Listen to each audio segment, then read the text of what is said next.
ઉદ્યોગકારોનો મિશ્ર પ્રતિસાદ છે। બજેટમાં કેટલાકે કહ્યું નિરાશાજનક તો કેટલાકે કહ્યું ટેક્સટાઇલ માટે ફાયદાકારક બજેટ છે। એમએસએમઈ સેક્ટર માટે કેન્દ્રીય બજેટમાં જોગવાઈ।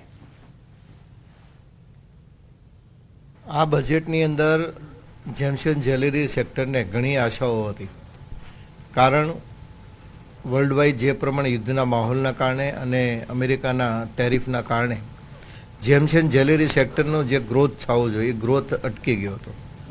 આ ગ્રોથને વધારવા માટેની અમારી જે 2-3 મુખ્ય માંગણીઓ હતી, એમાં ખાસ કરીને સ્પેશિયલ ઇકોનોમિક ઝોનની અંદર વિદેશમાંથી જે માઇનરો આવે છે એ 4% હર્બલ ટેક્સ નાબૂદ કરીને બેલ્જિયમની કેરેટ ટેક્સ સિસ્ટમમાં લાવવા માટેની અમારી માંગણી હતી કે જેથી કરીને ભારત, ખાસ કરીને ગુજરાત એ રફ ટ્રેડિંગ હબ બની શકે અને નવી રોજગારીની તકો ઊભી શકે। બીજું, અત્યારે જે પ્રમાણે ગોલ્ડ અને સિલ્વરના પ્રાઇસ વધતી જાય છે એના કારણે પ્લેટિનિયમ અને ગોલ્ડ આર્ટિકલ્સ ઉપર જે ડ્યુટી ડ્રોબેકની અમારી ડિમાન્ડ હતી કે મળવું જોઈએ, એ પણ આની અંદર ડિક્લેરેશન થયું નથી। અત્યાર સુધી જે ટેરિફ જેવા ઇસ્યુ નહોતા, તો આ ટેરિફના કારણે લોકોને કાર્ય જે કંપનીઓ સાથે ચાલતું હતું એ કામ બંધ થયું હતું। તો ગવર્મેન્ટે જે છૂટ આપી છે કે ડીટીએ ની અંદર સેલ કરી શકાય, સ્પેશિયલ ઇકોનોમિક ઝોનમાંથી આપણે જે ડીટીએ છે એની અંદર સેલ કરી શકાય, જેના કારણે જે લોકોની રોજગારી ગઈ હતી હવે ફરીથી પાછી પ્રાપ્ત થશે અને લોકો ડોમેસ્ટિક માર્કેટની અંદર પણ જ્વેલરી બનાવી ડાયમંડને પણ સપ્લાય કરી શકશે। આ સુવિધા આપણા માટે ઘણી ફાયદાકારક રહેશે।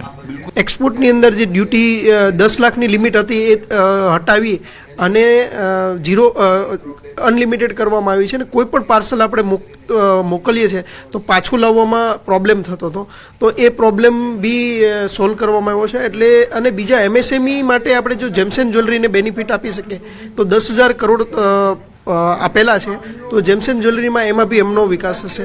ખાસ કરીને અમારી જે માંગણી હતી એમાંથી કોઈ અત્યાર સુધીમાં સ્પષ્ટતા થઈ નથી। પોર્ટલ પર જે જ્વેલરી વેચવામાં આવશે ઓનલાઈન, તેમાં 10 લાખની લિમિટ નથી। હવે તમે અનલિમિટેડ કામ કરી શકશો અને ટેકનોલોજીનો યુઝ કરી શકશો। પ્લસ રત્ન કલાકાર માટેની જે અમારી ડિમાન્ડ હતી એના વિશે હજી ચોક્કસપણે નહીં કહી શકાય, પણ આવતીકાલે થોડી ઘણી એના વિશે થશે। પ્લસ 10 કરોડનું જે બજેટ એ લોકોએ ડાયમંડ ઉદ્યોગ માટે ફાળવેલું છે 10,000 કરોડનું, તો એનો સારો ઉપયોગ થશે એવી આશા છે।